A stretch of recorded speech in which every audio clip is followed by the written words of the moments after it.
All right, welcome to From Artist to Entrepreneur. Thank you for coming back for this episode. In this episode, we're going to give you the 5 tips that are going to help you increase your enrollment or your sales. So this is the time, get that notepad out because here comes the intro.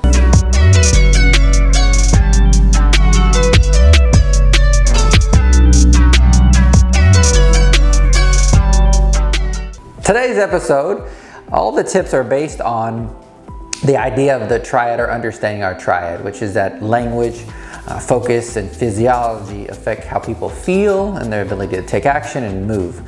And so that's kind of some understanding that you need to have is triad. And tip number 1, the most important thing for this tip is understanding your client, right? Understanding their personality types. The suggestion is there's all kinds of wonderful things to understand people's personality.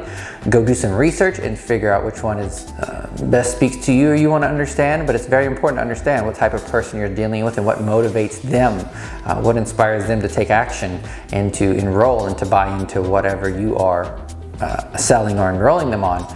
Another thing to understand is, are they auditory? Are they visual? Are they kinesthetic? So how do they connect with you? So that's tip number 1, understanding your client. All right, now tip 2 through 5 are going to be in that moment of presentation, the moments when you are doing quote unquote your closing. And tip number 2, it's about understanding your physiology, right? Your energy when you are going in the presentation. It's very common for artists or anybody who's doing a presentation to change the physiology in the moment of the presentation or the close.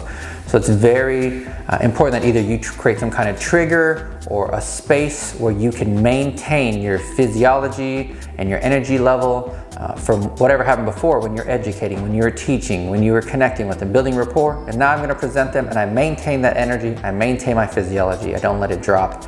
And that's what's going to help you increase success. So that is tip number 2. Now, tip number 3. Tip number 3 is remembering that you are here to help them, to add value, to impact their life.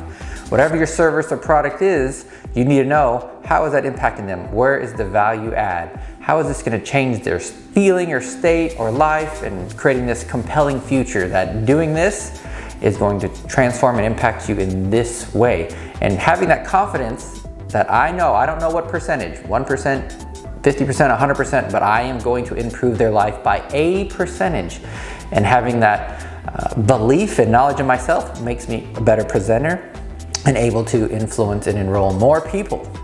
Tip number 4, and the key to tip number 4 is, now that I've educated them on the product, the value, I know the personality, and I've given them much information, and of course now they understand their compelling future.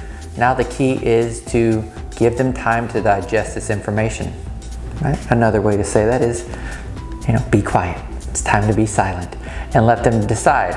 At this moment, many of us might get nervy and get uncomfortable in our silence, and we have a tendency to want to continue to educate, continue to talk, and that doesn't give them time to just think and digest and make a great decision. All right, tip number 5 is, damn, they said no, now what do I do? All right, so tip number 5 is more about, someone's our psychology. When someone says no, in my opinion, that is a request for more information, right? They're asking you to educate them some more, and maybe, in my opinion, earlier, the easiest way to handle objection is to not have the objection, which is dig a little deeper. Many of us will get very surface answers and won't really figure out why someone is actually needing our product, wanting our product, why they showed up. We get that first surface answer, and then we, through our filter, say, okay, we're done. I don't need to dig any deeper. I have their why. So you want to continue to dig, continue to figure out why they need your product and how it's going to add value to their life. What's the biggest why for them? And the second most common challenge you might have is obviously money, right? And a lot of times we go back to the triad, is how the language will kind of tell us where their mindset is. If someone says, I'm going to spend my money, typically means that they're not expecting a return on that investment. So it's very key for me, in the language I'm going to use, I use the word invest, right? Because I'm going to give them a return. And the return could be an experience, the return could be, again, some kind of value, an added connection, added significance. And so I want to make sure that I understand that when someone says they're not sure, they're using the word no, maybe, I want to spend the money, I'm not sure about spending this on this, then I'm gonna say, well, this is an investment. Can we show you how this might be an investment? I always use the word invest when I talk about any of my products, because I am gonna give them a return on that investment. So that's tip number 5. All right, well, I hope today's episode was helpful in increasing your enrollment and your sales and yourself and in your team. So let's go ahead and give this a try. Try for the next 2, 3, 4 weeks, and write in the comments, let us know which tip was the most impactful, how did it impact yourself, how did it impact your team, and we look forward to continuing to work with you and being part of our podcast. Please subscribe.